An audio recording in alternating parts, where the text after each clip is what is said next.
Menstrual Hygiene Week no a ye die no yegusua ye wo mo ne ye kokono godu mase won so edida no sonko wode to awofo ne abatan no manim se wo mammayo ano de page ne tro no wosre wo mo antom fama mofra no se be ya wonkodi enu achi nkodi be ma bi achi ana wonko use bibia keke e wona sinemu ho Adom Kasee etwaso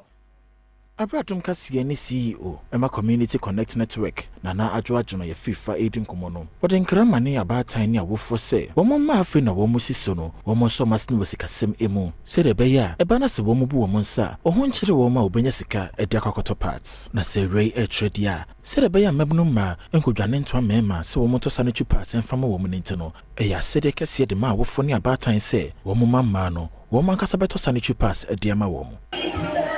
Why you did a mouth? I did the idea say, yes, a man say, the Buyans. Young Buyans, I ain't a man. Tears from you, send your memory. I will phobia, fancy say, may ban or your banner or the Bunan sanity, a semi in Miamini, no me pet. Pardon, a man, no one could dip their matchy, and now one could ye be here at the hand. Enwechi Municipal Education Director ya wo Asante Achim Central Patricia Sapon enso de futu ma abatan se bana so mo mama ebu wo nsa wo mo hwe no ma fantomago ene ne mabasabasa bia ama wo mo ma no na no mboa e wo mapomuden ensem ho teacher from this let me aye donation ma betubi e dia mankola na obi so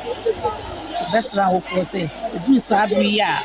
mo mankola no pad sika mo mankofa paper ene tima bufi am fine ye ama am ma o mo infection the